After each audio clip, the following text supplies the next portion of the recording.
Mr. Marcos, mas gustuhin ko pang tawagin si Pangulong Duterte na Pangulo kaysa iyo, hayop ka, bangag ka. Ayaw pa daw yung Pangulong Bongbong Marcos at bangag daw po. Sabi ng kulangot na to. Wala kang kwintang tao. Tapos walang kwentang tao. Okay, ano pa? Wala kang kwintang presidente sa Pilipinas. Walang kwentang presidente ng Pilipinas. Ano pa? Ngayon, malinaw na sa amin na ang pagdakip o ang pag-arrest. Malinaw na daw sa kanya na ang pagdakip kay Digong ay, ano? Ni Pangulong Duterte sa Pilipinas ay isang political harassment. Political harassment? Naku po, grabe makapagbintang itong mga to. Samantalang 8 years ago, naka-file na yung sinampahan ng si Digong ng kaso ni Trillanes sa ICC. Tapos ngayon, ang galing gumawa ng kwento. Yan po yung pag-uusapan natin ngayon, mga pre. Etong kabangagan ng mga to. At syempre, meron pang isa. Isingit natin to, meron pang isa. Dalawa yung topic natin ngayon. Eto pa. Pakinggan nyo po ito, ha. Yan. Nang ginawa ng ama ni Baste na ipalibing sa libingin ng mga bayani ang tatay ni Bangag Jr., ito ang kanilang ginante. Inihatid nila free shipping si PRRD sa Netherlands, sa ICC, na hindi dapat ilibing ang diktador, magnanakaw, walang hiyang Marcosinho sa libingan ng mga bayani because hindi daw ito karapat-dapat na mailagay doon. Daw na naman. Winalang hiya mo. Yung wala na. Yung namaalam na. Tapos ngayon gagamit ka ng daw. Yan, isa po yan sa pag-uusapan natin ngayon, itong kakulangot na babaeng ito. No? Grabe po sila makapanira sa administrasyon, winawalang hiya na po nila. Pero tandaan nyo, nagsisimula na po ang administrasyon na to. Nalinisin itong mga nagpapakalat ng fake news, nagmumura. Okay lang, magmura kayo kung expression nyo lang yun. Pero kung yung may tutukuyin kayong tao, ibang usapan na yan. Okay? Uwi na lang hiya nyo, ang Pangulong Bongbong Marcos. Grabe. So, ito po, yung bibigyan natin ng reaction ngayon. Isa-isahin po natin yung kanyang mga sasabihin dito. Okay? Pero bago po yan, mga pre, ayan meron po tayong Facebook page dito. Ballpoint Man 2.0. Ayan, meron din po tayong Timbirador. Ayan So, syempre, sa hindi pa po nakasubscribe sa ating YouTube channel, huwag kalimutang mag-like, share, and subscribe para naman po maging updated kayo sa lahat ng mga uploads natin. Okay, so, pakinggan po natin yung sasabihin ng lalaking ito. Ayan. Itong bangag na lalaking ito. Ito naman talaga yung totoong bangag. Okay, pakinggan po natin. Mr. Marcos, mas gustuhin ko pang tawagin si Pangulong Duterte na Pangulo kaysa iyo, hayop ka, bangag. Isa pa nga. Mr. Marcos, mas gustuhin ko pang tawagin si Pangulong Duterte na Pangulo kaysa iyo, hayop ka, bangag ka. Wala namang may paki kahit tawagin mo si Digong na Pangulo. Pangulong Digong. Wala kaming paki. Diba? Pero dapat kasi magbigay ka ng respeto sa Pangulong Bongbong Marcos. Siya yung pinili ng tao. Hindi mo pwedeng ipilit na sabihin mo ang Pangulo ko ay si Digong. Wala na eh. Diba? Hindi na si Digong yung Pangulo ngayon. Tapos ngayon, bangag yung Pangulo. Sasabihin mong bangag. Alam naman natin na AI yung video na yon. Diba? Alam ng lahat yan. Pero dahil mga bobo kayo at uto-uto, yun pa rin yung banat nyo sa Pangulo. Tapos tinawag mo pang hayop yung Pangulo. Naku po. Tinawag pa niyang hayop yung nagtatrabaho ng maayos para sa bansa. Diba? Grabe yung gigil nila po kay Pangulong Bongbong Marcos. Diba? Akala mo mga perpektong tao no? Yung Pangulo, hindi pumapatay yung Pangulo, tapos siya pa yung naging hayop. Sa paningin nyo. Diba? Pero yung mamamatay tao, iniiyakan nyo. Na dapat yung iniiyakan nyo ngayon, yung namatayan. Hindi yung pumapatay. Diba? Tuloy natin.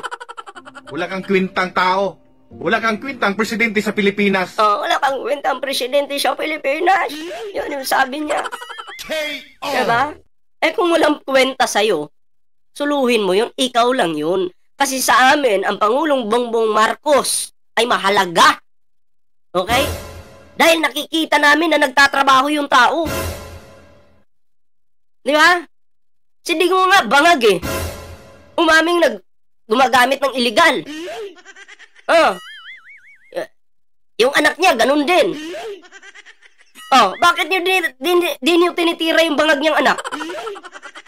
Yung babae niyang anak na bangag at yung lalaki niyang anak na bangag. Dahil bangag po ang pamilyang yan, pati yung empleyado nila sa Davao, sa City Hall, ay mga bangag din di umano. Ano na yon? Banatang kita ngayon.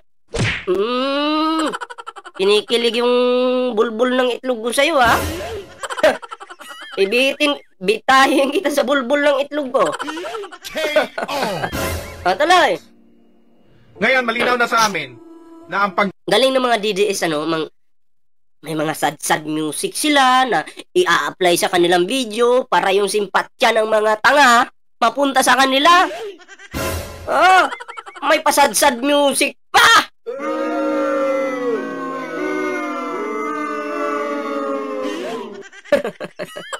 Patuloy natin. pagdakip o pag-arrest ni Pangulong Duterte sa Pilipinas ay isang political harassment. Okay. Pag-usapan natin yan. Ang pagdakip daw kay Digong, okay, ay isang political harassment daw. Paano mo sinabing political harassment? Tandaan mo, si Trillanes ang isa sa nagtrabaho kay Digong 8 years ago or I think 7 years ago. Okay? Tinrabaho niya si Digong, sinampad niya ng kaso sa ICC. Pero, ngayon lang lumabas yung warrant. Paano mo sasabihin political harassment? Diba? Paano mo yun sasabihin? Hindi naman po malalabasan si Digong ng warrant kung hindi nakitaan si Digong ng pagkakamali. Yung mga pagpatay, may mga witness pa. Paano na yun? Siyempre, si Pangulo yung, diba? Presidente, Pangulong Bongbong Marcos, in-entertain niya yung ICC. Sa totoo lang, pwede nang di tulungan yung ICC eh. Diba? Pwede niyang hindi tulungan. Kaya nga lang, ang mga Duterte, mga pre, ay palaging naninira sa Pangulo araw-araw. Tapos nag-e-expect kayo na pipigilan ng Pangulo yan? Kakapal na mukha nyo. Kakapal na mukha nyo. Promise. Huwag kayong mag-expect na ang Pangulo tutulong dyan. Dahil ang mga pamilyang yan ay naninira sa kanya. Gusto pa nga siyang ipapatay eh. Gusto pang ipahukay si Marcos Sr. Tapos nag-i-expect ka na tulungan yung tatay niyong di naman katayo? Ay, nako po. Hindi ito tungkol sa ICC, hayop ka.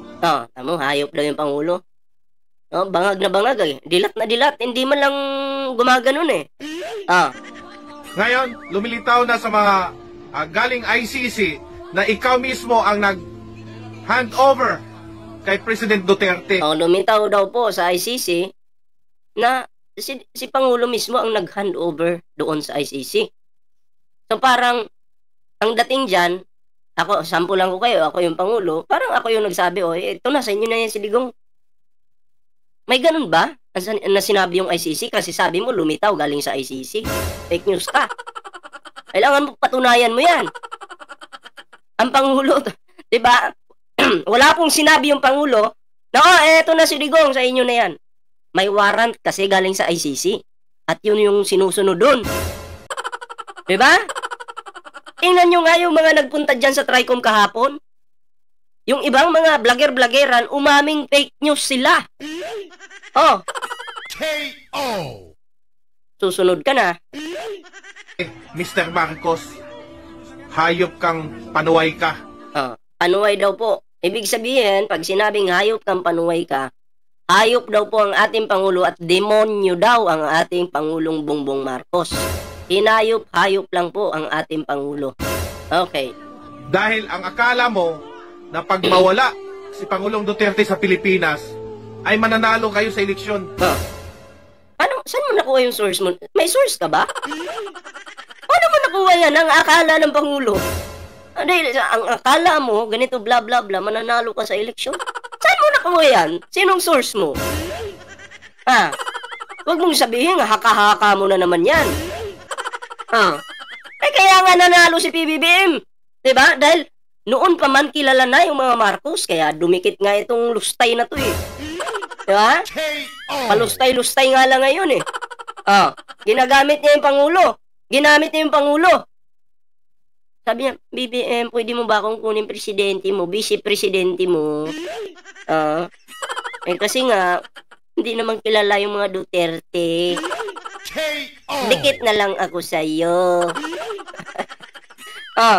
Hindi po. Tingnan mo. Anong titingnan namin? Tingnan mo ang mga, kung may social media kang hayop ka. Grabe, may pahayop-hayop pa. Pasikatin po natin. Magtulungan tayo, pasikatin natin. Walang hiya si PBBM, hinahayop-hayop lang. Simula na po nung naging presidente, etong si Digong ay marami na pong talagang naging bastos ng mga Pilipino. Diba? Dumami po dahil kay Digong. Nawalan ng respeto. Walang respeto sa ating gobyerno. Diba? Tingnan mo ang sigaw ng taong bayan. Puro Duterte. Tingnan mo daw ang sigaw ng taong bayan, puro Duterte. Sigaw lang yan ng mga DDS, hindi ng taong bayan. Kasi kami, kasama kami, kung sinabi mong taong bayan, kasama kami doon. Pero hindi yun yung sigaw namin. Ang sigaw namin, mabulok ka na sa kulungan, Duterte. Huwag ka nang umuwi ng Pilipinas. Yun yung sigaw namin. Bilang Pilipino. Huwag mo sabihin taong bayan. Baka Duterte lang, baka DDS lang yung sumigaw ng ganyan. Huwag mong sabihin taong bayan. Diba? Nasa tabi lang kita talaga. Yung ulo mo, mapupunta yan sa itlog mo. Hindi, totoo. Ang ina, makikipagpatayan po tayo dyan pag winawalang hiya yung nagtatrabaho ng maayos. Winawalang hiya niyo yung Pangulo. Ang ina mo ka. Di ba? Kung pa sa'yo, mag-resign ka, hayop ka. Yan. Mag-resign daw po si PBBM. Sa kakasigaw niyo ng BBM resign, si Sara yung na-impeach sa Kamara. Sa kakasigaw niyo ng BBM resign, bangag ang Pangulo, si Duterte dinampot ng ICC. Sige, sigaw niyo pa. Sigaw niyo pa. Teka lang. Masingit ko lang to si Amy pala. Diba si Amy, ang sabi nila, ano daw po yung ngayon, yung Senado. Kumbaga relax muna sila. Pero bakit nag-hearing po si Amy Marcos? Patungkol dito kay Digong, bakit may hearing si Amy? Kala ko ba recess muna? O wala muna? Diba? Relax muna. Pero bakit si Amy nagawa naman ng paraan para mag-hearing? Pero bakit yung kay Sara Duterte hindi nyo magawan ng diskarte? Para masimula na yung tuluyang pagpatalsik dito sa lustayeran na to. Diba nagawan nga ni Amy yun ang paraan? Wala kang kwintang presidente. Ulit-ulit naman. Sirang plaka. Kami, ako, tapos isa sa mga milyon-milyon. Isa sa mga mga tanga. Milyon-milyon ba kayo? Na bumoto kay President Duterte at VP Sara Duterte. Isa sa bumoto daw kay Digong at Sara Duterte. Ikaw lang yun. Kami, bumoto ba kami dyan? Never kong binoto yan. Kami po ay nasa likod niya. Ikaw ay nasa likod niya, tapos si Digong nasa harap. Ayan yung nangyari. Si Digong yung hinuli. Tapos kayong nasa likod, nung hinuli si Digong, tumakbo kayo. Anong sabi nyo noon? Pagsubukan nyo lang ulihin yan tatay namin. Tay, wag kang mag-alala, nasa harapan mo kami. Ang ina, nung hinuli si Digong, biglang nasa likod na. Ang galing. Mga taong bayan, kung kailangan namin kaladkarin ka dyan sa Malacanang, gagawin namin yan sa ng panahon. Hindi na. ng takdang panahon. Ngayon na, kaladkarin mo na. Oo. Pag kinaladkad mo, isa ako sa nandun. Hahanapin kita. Hahambalusin kita sa pagmumuka. Yabang nyo. Sabi nyo, mga content pa yan sila noon eh. Eto na, milyon-milyon, susugod na sa palasyo. Di nag-video sila ngayon ng mga, nagnakaw sila ng mga faking video, na may mga nagrarally, susugod na daw sa Malacanang. Diba? Tangina, tapos may sigaw pa doon, Duterte, Duterte, yun lang alam nila eh, mga buboy. Mga buboy, Duterte, Duterte. Sugod na daw sa Malacanang. Magpasa hanggang ngayon po, wala pong nagpakita sa Malacanang. Bakit? Kasi yung mga video na yun, nakaw po nila. At pinatungan lang ng audio na may sumisigaw ng dutai-dutai. O diba? Ang tatanga? Kalad ka rin daw si PBBM sa Malacanang. Ang galing naman ito. Baka pag umpugin ko kayo ng anak mo, umayos ka. Bobo ka rin. Bobo eh. Hindi pa ngayon. Kailan pa? Kailan pa? Kailan mo kakalad ka rin? Tarantado ka. Kami po ay nagtitimpi lang. Nagtitimpi? Nagtitimpi ka? Okay nang ina mo ka? Magtitimpi lang muna kami. Pero alam ko darating yan. Alam mo, darating yan. Darating na si Digong tuluyan ng mabubulok doon. Yun yung mangyayari. Yun yung paparating. Na tuluyan ng hindi po makakaalis si Digong dyan. Ilang taon na si Digong? 78 years old. Yung range ng ikinabubuhay ng buhay ng tao ngayon, ilan? Siguro bihira na lang pag umabot ka pa ng 90, di ba? Ilang taon na lang yung itatagal. Si Enrile lang naman yung malakas eh. 100 years old na, mahigit. Kaya yung Inmax nung araw ni Enrile ay talagang dinosaur, di ba? Pero si Digong, naku po! Ay, naawa ako, sa totoo lang. Grabe itong ginawa mo, hayop ka. Tingnan mo ang ginawa mo. Bakit titingnan? Ginawa, sabi nyo nga, ginawa. Bakit na titingnan? Sipain kita dyan eh. Ginamit mo itong isang diwata para i-implement yung batas kuno. Ayan na. Nicolas Torre, General Torre. Tinawag kang diwata nitong putang inang to. Lilipulin kayo ng gobyerno, relax lang kayo. Basta kayo ay nang walang hiya, nag-fake news, ay may kalalagyan kayo. Ito naman pong si Diwata Torre, hayop kang, animal ka. Nako, dinamay. Patay tayo dyan. Hayop daw po si Nicolas Torre, diba? Animal pa daw. Ano pa? Ano pa bang tawag mo? Yun lang ba yung alam mong script? Ang itim-itim mo, ang itim-itim ng budhi mo. Pati yung physical na anyo, pati budhi, maitim daw. Nilalait po ang itim-itim mo. Klaro po yan, na-mention niya. Ulitin natin, ang itim-itim mo daw. Ang itim-itim mo, ang itim-itim mo. May problema ka ba sa mga maitim na tao, katulad namin? Ako, hindi po ako gumagamit ng filter dito. Ay, ano? May mga tagyawat pa nga ako dito eh. Hindi po. Pero ito, tingnan nyo. Kung titingnan nyo, baka madulas yung langaw dyan dahil sa filter. Baka madulas yung langaw dahil sa filter. Tapos may problema ka ba sa mga maiitim na tao? Bakit mo nilalahit? Hambalusin kita natin ko. Yung anak mo, hampasin ko sa ulo yan. Okay nang ina mo ka. Animal ka. Gusto mo, itama ko to sa ulo mo? Tig-iisa kayo ng anak mo? Namana yung kabubuhan mo, namana ng anak mo eh. Tarantado kayong dalawa. Okay nang ina mo ka. Itim-itim ng budhi mo, hayop ka, pangit mo.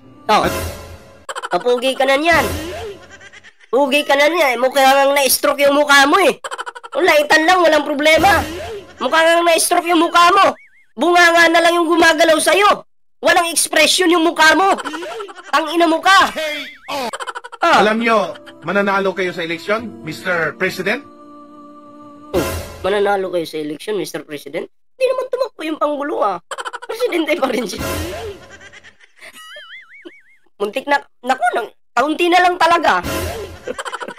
Mr. Marcos? Hindi. Lahat. Oh, hindi. Siyempre, para sa inyo, hindi mananalo. Dahil hindi nyo ibuboto. Eh, para sa amin panalo. Dahil ibuboto namin yan. Oh. Ng kalyado nyo. Hindi mananalo. Hayop ka. Mark my word. Ah, Mr. ano Mark... ano dun sabi niya? Mark my world. World! Ulitin natin. Ulitin natin. Pakinggan nyo. Hindi mananalo. Hayop ka. Mark my word. Mark my world o word? Ang inang bubo mo. Nako. Ay, no. Ayaw ko lang magkasala. Eh, mabait si Bullpoint Man ngayon, ha? Ayaw na pong humusga sa taong yan at sana po makaabot po ito kay Nicolas Torres, sa NBI, no? Sana po aksyonan niyo po itong tao na to kasi hindi po maganda yung pinagsasabi sa ating Pangulo ng Pilipinas at syempre kay Nicolas Torres, 'di ba? Sana po sumuntok na. Ibig sabihin, wag nang puro depensa lang tayo. Dapat tayo ay inaaksyonan na yung ganitong klaseng tao. 'Di ba? O ngayon, punta naman tayo dito sa isang babae. Ginawa daw free shipping si Digong. Free shipping papuntang ibang planeta. Ito. Panoorin po natin. Junior ay walang utang na loob dahil sa kabila ng ginawa ng ama ni Baste na ipalibing sa libingin ng mga bayani ang tatay ni Bangag Junior, ito ang kanilang ginante. Inihatid nila free shipping si Bakit naman kasi magkakaroon ng utang na loob si PBBM kay Digong? 'Di ba? Bakit? Trabaho ni Digong yan, pwede niyang pigilan na hindi malibing, pwede niyang ipalibing, tulungan. At saka Supreme Court yung nag-decide niyan, kung malilibing ba si Pangulo o hindi. Supreme Court, hindi si Digong. Si Digong, nag-assist lang. 'Di ba? Nag-assist lang si Digong. Yan yung klaro dyan. Ikaw ba naman, murahin mo yung patay na? Mura-murahin mo yung patay na? Tagbantaan nyo yung patay na, nahuhukayin nyo. Pati yung Pangulo na si PBBM, diba? Pagbabantaan nyo. Kung ako nga yung Pangulo, kulang pa nga yung makulong si Digong eh. Sa totoo lang. PIID sa Netherlands, sa ICC, na hindi dapat ilibing ang diktador, magnanakaw, walang hiyang Marcosinho sa libingan ng mga bayani because hindi daw ito karapat-dapat na mailagay. Daw. Winalang hiya mo na, minura-mura mo, tapos gagamit ka ng daw. So, ibig sabihin, hindi ka sigurado sa mga sinasabi mo. Anong daw? Anong daw? Ha? Klaruin mo yan. Kaya nagbigay ng Pukpukang babae ka. Pangit na mukha mo. ng order ang Supreme Court saying na he is qualified. Marcos Sr. is qualified na malibing sa libingan. Qualified naman pala eh. Sabi mo bawal. Sabi mo si Digong yung nagpalibing. Yung Supreme Court naman eh. Bakit? Supreme Court ba si Digong? Bayani because yan ay nasa batas. Tuloy natin. And again, sinabi rin niya ni President Duterte. Kaya nga never niyang sinumbat yan. Because ang sabi ni President... Never niyan sinumbat yan, pero kayo yung nanunumbat. Ang tanong ko, inutusan ba kayo? Naku po. Si Marcos Sr. hindi man ito hero, pero siya ay Pilipino. Siya ay naging presidente at naging sundalo. At ayon sa batas, siya ay allowed. Because na-meet niya ang requirement para mailibing sa libingin ng mga bayani. So again, dahil ito kay President Duterte. Ang tanong dyan, dahil daw po kay presidente nila, Dutae. Dahil po yan sa Supreme Court. Hindi dahil kay Digong. Ang tanong dyan, ito si Digong, may ililibing ba ito sa libingan ng mga bayani? Yun yung tanong. May ililibing po ba si Digong? Yung isang pumapatay ng tao, ililibing mo sa libingan ng mga bayani? Malabo yan. Dahil ayaw niya ng... In case lang na pag si Digong ay lahat naman tayo, papanaw din, mamamatay. Kaya nga ang tanong ko, si Digong pag kinuha na ni Kibuloy, sorry. Kinuha na ng Diyos, si Digong, posible bang mailibing sa libingan ng mga bayani? Para sa akin, mga pre, malabo kasi may issue sa pagpatay eh. Diba? Gusto niyang matahimik na, maging mapayapa ng pag-iisip ng mga taga-Ilocos, ng mga Ilocano, para daw maghilom na. Daw. Upo pa lang ni President Duterte. It was 2016, halos kaupo pa lang niya nung ipinalibing niya ang tatay ni Dayunyor diyan sa libing. Take note po ha, hindi po si Digong yung nagpalibing. Supreme Court po. Okay? Si Digong ay tumulong lang, nag-assist lang. Ngayon, bakit si Digong nag-assist or tumulong na may palibing si Marcos Sr.? Dahil may ambisyon po itong si Digong. Ginamit niya yung kasikatan ng mga Marcos at para puriin siya ng mga tao na, wow, si Digong lang yung nakapagpalibing yan. Kasi may plano po sila. Anong plano? Yung sila na palagi yung hahawak sa bansang ito, parang Davao lang. 'Di ba? Para magkaroon ng utang na loob kuno itong mga nagmamahal sa mga Marcos at yung pamilyang Marcos. 'Di ba? Kasi sasabihin mo, si Digong lang nakapagpalibing niya na. Walang nakagawa niya na. Yun po yun, mga pre. So, pati patay, ginamit ni Digong. Ha? Yung patay, ginamit ni Digong. Kalain mo yun? Kasi kung talagang hindi manggagamit yan si Digong, dapat hindi na po napapag-usapan yan ngayon. Itong namayapa na. Pero dinadamay po nila yung namayapa na eh. Halatang halata na wala po sa puso ni Digong yung talagang maipalibing yung tao. Anong nasa kanya lang, gamitin. Tuloy tayo. Ng mga bayani. So, stop saying. Okay? Stop saying na Korte Suprema ang nagpalibing. No. Hindi nagpapalibing ang Korte Suprema. Hindi lang po. Supreme Court yung nagpalibing. Pero sabi niya kanina, Supreme Court yung nagpalibing. Tingnan natin. So, anong sabi niya mga pre? Hindi daw po ang Supreme Court ang nagpalibing, sabi niya. Okay? Bobo nga gumawa ng content eh. Hindi daw po Supreme Court ang nagpalibing. Pero siya mismo yung nag-confirm na Supreme Court ang nagpalibing. Ano orin nyo? Kaya nagbigay ng order ang Supreme Court saying na he is qualified. Hindi Supreme Court yung nagpalibing. Kaya nagbigay ng order ang Supreme Court. Nagbigay ng order na pwedeng ilibing sa libingan ng mga bayani. Tapos sabi mo kanina, hindi sa libingan ng mga bayani? Nilibing? Ikaw mismo ang bumanat sa sarili mo. Ikaw mismo ang sumunog sa sarili mo. Bobo ka kasi. Hindi mo alam yung mga lumalabas sa bunganga mo. Sabi mo, hindi Supreme Court yung nagpalibing. Tapos ngayon, may sinabi ka pa lang, nagbigay ng order yung Supreme Court. Sa bunganga mo mismo galing. Diba? Paano na yan? Pag mga DDS talaga, ang bobo pong gumawa ng kanilang mga content. Hindi naman content yung, siguro, hindi naman content ginagawa nito. Maritisan lang eh. Diba? Tapos dito na tayo sa sabi niya na hindi daw Korte Suprema yung nagpalibing. Pakinggan nyo. So stop saying. Okay? Stop saying na Korte Suprema ang nagpalibing. No. Hindi nagpapalibing ang Korte Suprema. Sabi mo kanina, Supreme Court yung nagbigay ng order para ipalibing si Marcos Sr. Ngayon, hindi naman. Hindi ako yung kalaban mo dito. Yung kalaban mo, sarili mo. Bobo ka. Diba? Fake news talaga, no? Yan yung i-explain mo pag pinatawag ka. Diba? Ewan ko lang kung saan mo nakuha yung mga balitang yan. So, yan. Panindigan mo yan. Pangulo. Okay? It was the... Pangulo po, yung naglibing daw si Digong. Tapos sabi niya kanina, Supreme Court yung nagbigay ng order. Wala ka naman sinabi kaninang si Digong yung nagbigay ng order. Bobo! President na nag-utos dyan.